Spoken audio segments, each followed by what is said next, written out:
کیا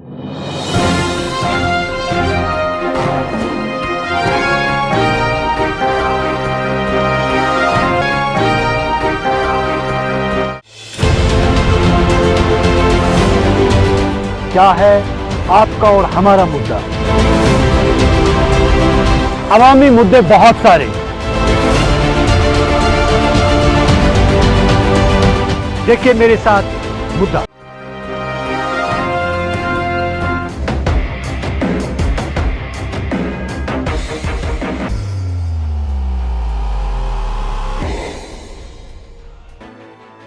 ناظرین، رشید راحل کا پیار بھرا سلام۔ زندگی ایک انمول تحفہ ہے۔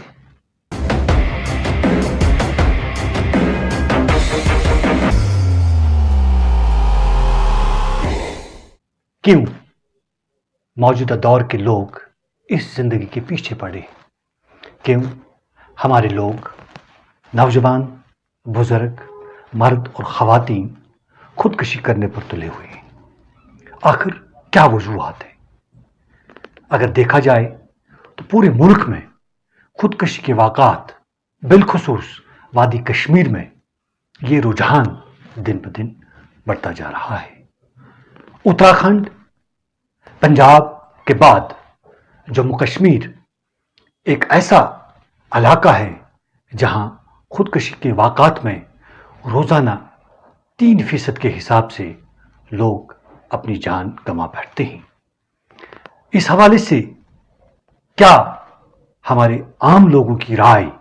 جی، آپ کو پتہ ہی ہوگا کہ یہاں پر ابھی زیادہ تر خودکشیاں ہو رہی ہے۔ مجھے لگتا ہے کہ 100 میں سے 70% یہاں پہ اضافہ خودکشی میں ہو چکا ہے، کیونکہ یہاں پر زیادہ تر امپلائمنٹ ہے۔ زیادہ تر لڑکے دارا 370 ختم ہونے کے بعد جن کے پاس جاب تھا ان کے پاس ختم ہو گیا۔ کووڈ کی وجہ سے ان امپلائمنٹ یہاں پہ ہے، اور بہت سارے لوگ ہوٹلوں میں کام کرتے تھے، دکانوں میں کام کرتے تھے، جن کو نکالا گیا ان کو ڈپریشن زیادہ تر ہوا اور وہ مجبور ہو گئے کہ خودکشی کرنے کے لیے۔ اور آپ کو پتہ ہوگا، کچھ آپ دیکھ رہے ہیں کہ زیادہ تر لڑکیاں پانی میں چھلانگ خودکشی کرتے ہیں۔ مجھے لگتا ہے کہ یہاں کے جو ڈپریشن کی وجہ سے ہے، اور زیادہ تر یہاں پہ ڈرگز ہے، زیادہ تر لوگ لڑکیاں لڑکے جو زیادہ تر ڈرگز میں مبتلا ہو چکے ہیں، ان کو جب کوئی ڈرگز نہیں ملتا ہے تو پھر وہ مجھے لگتا ہے کہ پریشان جیسے ہو جاتے ہیں، اور ان کو پتہ ہی نہیں رہتا ہے ہم کیا کرتے ہیں، اور پھر وہ اپنی زندگی کا خاتمہ کرتے ہیں۔ ناظرین، کورونا وبا کے ساتھ ساتھ جو ایک اور وبا ہمارے معاشرے میں، ہمارے ملک میں، ہمارے سماج میں بڑے زور شور سے پھیل رہا ہے، وہ ہے خودکشی کا بڑھتا ہوا رجحان۔ اعداد و شمار کے مطابق ہر 1 گھنٹے کے دوران ملک میں 1 افراد خودکشی کرتا ہے، لیکن ماہرین کے مطابق 77% ان میں سے ایسے لوگ ہیں، ایسے جوان ہیں جن کی عمر 15 سے 19 سال تک کی ہے۔ آخر کیوں اپنی زندگی کا خاتمہ یہ لوگ کر رہے ہیں؟ دیکھیں، اگر آپ کسی بھی ماہر نفسیات سے بات کریں گے تو وہ آپ کو بتا دے گا کہ جموں کشمیر میں پچھلے 2-2.5 سال سے جس طرح کے حالات رونما ہوئے ہیں، ان کے اثرات کے نتیجے میں آبادی کا ایک غالب طبقہ جو ہے وہ طرح طرح کے نفسیاتی مسائل اور الجھنوں کا شکار ہو چکا ہے۔ خاص طور سے کووڈ وبا جب سے پھوٹی ہے، اس کے نتیجے میں جو صورتحال پیدا ہو گئی ہے، جس طرح سے انسانوں کا جو طرز زندگی ہے، جو لائف سٹائل ہے، اس پہ جو اثرات مرتب ہوئے ہیں، اور جس طرح کی روزمرہ کی زندگی متاثر ہوئی ہے، اور معیشت پر جو ضربیں پڑی ہیں مسلسل اس وبا کے نتیجے میں، مجھے لگتا ہے یہ ایک بنیادی وجہ ہے۔ لوگوں کی پریشانیوں میں، لوگوں کے اضطراب میں اضافہ ہوا ہے، ڈپریشن کا شکار ہوئے ہیں، اینزائٹی کا شکار ہوئے ہیں، لوگوں کو مستقبل کی فکر ہے، وہ حال سے بے حال ہو چکے ہیں، حال کی صورتحال سے۔ تو اس کے نتیجے میں مجھے لگتا ہے کہ یہی وجہ ہے کہ ہم جو اس طرح کے واقعات، یہ صرف خودکشیوں کا معاملہ نہیں ہے، خودکشیوں کے علاوہ بھی اگر اور بھی بہت ساری چیزیں آپ کو اس معاشرے میں دیکھنے کو ملیں گی، یقیناً سماجی سطح پر یہ سب کی ذمہ داری ہے۔ آپ اس کی مثال ایک گھر کی لیجئے۔ اگر گھر کا کوئی فرد بیمار ہے، کسی تکلیف میں ہے، کسی ڈپریشن میں ہی ہے، تو گھر کے جو دیگر افراد خانہ جو ہوتے ہیں ان کی ذمہ داری ہوتی ہے کہ اس کو سپورٹ دے، مورل سپورٹ دے، اس کو نفسیاتی سطح پہ اس کو تسکین دینے کی کوشش کرے، اس کو اس سے سٹرس سے دور کرنے کی کوشش کریں. تو مجھے لگتا ہے سماج کو بھی، سماج کے خاص طور سے جو ذمہ دار طبقات ہیں، آپ جیسے صحافی ہیں، علماء ہیں، اساتذہ ہیں، ڈاکٹرز ہیں، سنجیدہ فکر لوگ، جو بھی طبقات ہیں، ان کو چاہیے کہ اس سماج میں اس جو پنپ رہی یہ ناآسودگی ہے، اس حوالے سے اپنا کردار نبھائیں. نفسیاتی دباؤ، دیکھا دیکھی کا عالم، مایوسی، سماجی نابرابری، اقتصادی اور معاشی بدحالی، بہت کچھ.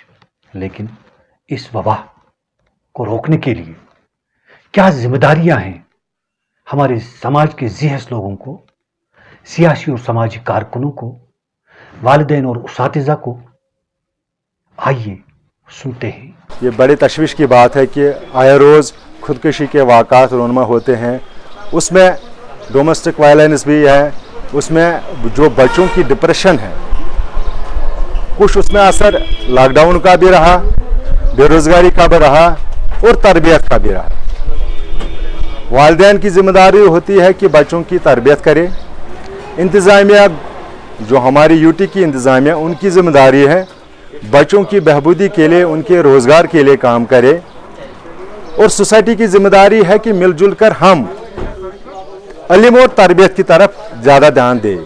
ہمارے بحثت ایک باپ، بحثت ایک سوشل ایکٹیوسٹ، میری ذمہ داری بنتی ہے کہ میں اس چیز کو روکنے کی کوشش کروں. پولیس بھی اس میں بھی کام کرتا ہے، پولیس بھی رات دے، مگر پولیس تبھی کام کرتا ہے جو سامنے آتا ہے. جو سامنے آنے کے بغیر ہزاروں لوگ ایسے ہیں. ڈپریشن کا سب سے وجہ ڈرگس کی طرف مائل ہوتے ہیں. اور تربیت میں نے ابھی آپ سے گزارش کی کہ جب تک والدین اپنے بچوں کو صحیح تربیت دینے میں ناکام ہوں گے تو یہ واقعات رونما ہو جائیں گے. بچوں کے ذہنوں پر دباؤ نہیں ڈالنا چاہیے. انہیں پرسکون زندگی گزارنے کے لیے آزاد چھوڑ دینا چاہیے. ان کو دیکھا دیکھی کے عالم میں ہرگز دھکیلنا نہیں چاہیے. ناظرین، جہاں تک ہمارا ماننا ہے، زندگی دو چیزوں کا سنگم ہے، ایک جسم، ایک روح. ان دونوں چیزوں کو ہمیں کھانے کے لیے مواد چاہیے. جیسے روح کو ہم کھلاتے پلاتے ہیں تاکہ وہ طاقتور رہے، اسی طرح جسم کو بھی غذا چاہیے. لیکن روح کی غذا کیا ہے؟ تاکہ وہ پرسکون رہے، تاکہ وہ مضبوط رہے، تاکہ وہ مستقیم رہے. اس کے لیے ہمیں بہتر تربیت، تعلیم اور ایک مضبوط ارادے کی ضرورت ہے تاکہ ہم خودکشی سے بچ سکیں. ناظرین، ہمارا یہ ماننا ہے کہ اگر خودکشی صرف وہی لوگ کر سکتے ہیں جو بے روزگار ہیں، جو غریب ہیں، جو کمزور ہیں، تو پھر دنیا کے بڑے بڑے لوگ، فلمی ستارے، سیاستدان، امیر اور دولت مند لوگ یا ان کے بچے خودکشی نہیں کر سکتے. لیکن مشاہدے میں آیا ہے کہ بہت سارے لوگ خودکشی کرتے ہیں، جن کے پاس دولت بھی، جن کے پاس شہرت بھی، جن کے پاس عزت بھی. آخر کیا وجہ شاید یہی ہے کہ ان کی روح جو ہے وہ صحیح معنی میں مضبوط اور طاقتور نہیں ہے. خودکشیوں کا یہ بڑھتا ہوا رجحان کہیں نہ کہیں ہمارے معاشرے میں بے خبری، لا علمیت، دین بیزاری یا دین سے دوری، مادیت پرستی کا رجحان اور گھروں میں اسلامی کلچر کا نہ ہونا اس کی طرف اشارہ کرتا ہے. اور چونکہ اس وقت میڈیا اتنا زیادہ عام ہو گیا ہے اور ہر کسی کی رسائی تک ہے، تو ہماری کشمیری قوم ایسے بھی پہلے بہت زیادہ نقال واقع ہوئی ہے. خیر تو رہا خیر، یہ شر کے کاموں میں بھی دوسری قوموں کے کلچر کو اپناتی ہے. تو اس وقت اگر ہم دیکھیں ہمارا جو کلچر، جو ہمارا جو معاشرہ ہے، ہمارا جو سماج ہے، جس کے تانے بانے سیاسی طور پر بھی بکھرے ہیں، اقتصادی طور پر بھی بکھرے ہیں، معاشرتی طور پر بھی بکھرے ہیں، اور دینی طور پر بھی ہم بہت زیادہ تباہی کے دھانے پر ہیں، اور دین کا علم، دین کی تربیت سے ہم بہت زیادہ دور ہیں۔ یہی وہ وجوہات ہیں جو ہماری نئی نسل کو نفسیاتی طور پر کمزور کرنے کی باعث بنتی ہے، اور پھر معمولی سی وجہ، خواہ وہ میٹرک یا کسی کمپٹیٹیو ایگزام میں ناکامی ہو، خواہ وہ اپنا لائف پارٹنر اپنی مرضی کے مطابق چننے کے انتخاب میں ناکامی ہو، چاہے وہ سسرالیوں کا غیر ضروری دباؤ ہو، چاہے وہ کسی بڑے کی ڈانٹ ڈپٹ ہو تربیت کے نقطہ نظر سے، لیکن چونکہ تربیت کے فقدان کی وجہ سے برداشت کا عنصر سماج میں بہت حد تک کم ہو گیا ہے، وہی ہماری نوجوان نسل کو انتہائی اقدام کرنے پر مجبور کرتا ہے۔ آج ہم دیکھتے ہیں ہماری بچیاں جہنم میں کود جاتی ہیں، زہریلی ادویہ کھا لیتی ہیں، اور یا اپنے گھروں سے بھاگ جاتی ہیں۔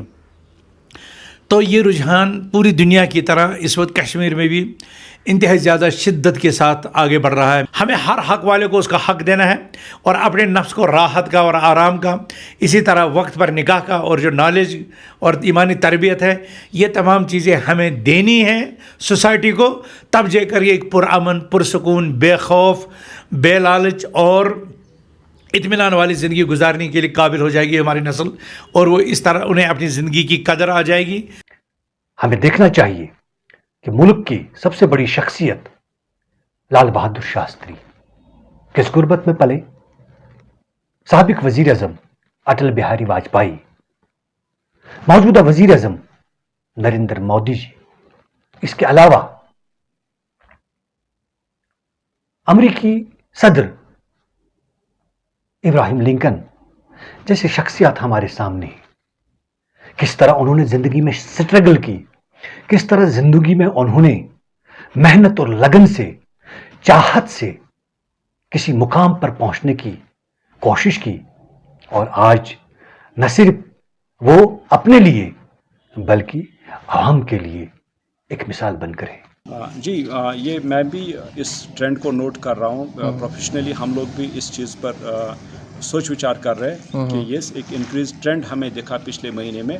تو سوسائڈ کے بہت سارے وجوہات ہو سکتے ہیں، اس میں ڈرگ ایڈکشن ان میں ایک وجہ ہو سکتا ہے۔ کئی بار جب یہ بچے ڈرگ ایڈکشن میں آ جاتے ہیں، جب ان کو ڈپینڈنس آتی ہے، کہ جب یہ چھوڑ دیتے ہیں، ان کے اندر وڈراولز ہوتے ہیں، جیسے اس میں پلپٹیشن ہے، اس میں درد ہو جاتا ہے، اس میں نیند کا نہ آنا ہے، وہ تکلیف ہو جاتی ہے۔ اور جب ان کو یہ ڈرگ نہیں ملتا ہے تو اس چیز کو حاصل کرنے کے لیے یہ کسی بھی حد تک جا سکتے ہیں۔ تو یہ دیکھا گیا ہے کہ جو لٹریچر ہے، جو ریسرچ ہے، وہ یہ دیکھتے ہیں کہ دے ہیو کنکلوڈڈ کہ ڈرگ ایبیوز بھی انکریزڈ ڈرگ ایبیوز بھی اس کا ایک وجہ ہو سکتا ہے۔ سو جب بھی ہم کسی بھی سوسائڈ کیس کو دیکھیں گے تو ہمیں اس اینگل پر بھی ضرور غور و خوض کرنا ہے، اور یہ بھی ایک کنٹریبیوٹنگ فیکٹر ہو سکتا ہے۔ کشمیر کے کانٹیکسٹ میں سے ہم سب لوگ بخوبی جانتے ہیں کہ پوسٹ 370 یہاں کیا معاملات ہوئے۔ پھر اس کے بعد ایڈنگ ٹو دیٹ جو کووڈ-19 آیا، کووڈ-19 نے کس طرح سارے سسٹم کو، پورے دنیا کو ہلا کے رکھ دیا ہے۔ تو mental health consequences, mental health impact پوری دنیا میں نہ ڈاکومنٹ ہو رہا ہے، اور کشمیر ہم لوگ اس سے امیون نہیں ہو سکتے ہیں۔ تو ڈرگ ابیوز کی جہاں بات کریں گے، سوسائڈس کی بات کریں گے، تو میں اس میں ایک ہی میسیج دینا چاہوں گا کہ role of parents and teachers, کہ ہمارے پیرنٹس کا جو انٹریکشن ہے بچوں کے ساتھ، کہیں ہمیں اس پر سوال اٹھانا چاہیے۔ ہمیں ایز پیرنٹ اپنے آپ کو خود پوچھنا چاہیے، کیا میں ایک کوالٹیٹیو ٹائم اپنے بچے کے ساتھ شیئر کر رہا ہوں، اور میں ایز اے پیرنٹ سب سے اچھا کاؤنسلر بن سکتا ہوں۔ میں ایز اے پیرنٹ، مجھے پہلے پتہ ہونا چاہیے کہ میرا بچہ کب ڈرگ ایبیوز میں گیا ہے، مجھے پہلے پتہ چلنا چاہیے کہ میرا بچہ کب سیلف ہارمنگ بیہیویئر شروع کیا ہے اس نے، مجھے پتہ چلنا چاہیے کہ میرا بچہ سو پاتا ہے ٹھیک طرح سے یا نہیں، مجھے پتہ ہونا چاہیے کہ میرا بچہ کن بچوں کے ساتھ سوشلائز کر رہا ہے، اور مجھے پتہ چلنا چاہیے کہ میرا بچہ سوشل میڈیا میں اگر جا رہا ہے تو وہ کن ویب سائٹس کو، کون سے ویڈیوز ہے، کون سے معاملات ہیں جن کے ساتھ اس کا انوالومنٹ ہے۔ اور as a parent I need to tell کہ parenting is a huge challenge nowadays. Every parent کو آگے آنا چاہیے, ایوری پیرنٹ کو ایکسیپٹ کرنا چاہیے, اور ایوری پیرنٹ کو سیکھنا چاہیے کہ what are the current trends اور ہم اس میں کیسے ایک اچھا رول نبھا سکتے ہیں. مجھے امید ہے کہ ہم سب مل جل کر خودکشی جیسے خطرناک وبا کو ختم کرنے کے لیے اپنی ذمہ داریاں بخوبی نبھائیں گے اور اپنے بچوں کو بہتر تعلیم و تربیت دیں گے. ان کی جسم کے ساتھ ساتھ ان کی روح کو بھی مضبوطی فراہم کریں گے. پھر ملیں گے اگلے پروگرام میں کوئی اور مدعا لے کر. تب تک کے لیے دیجیے رشید راحل کو اجازت. اللہ حافظ.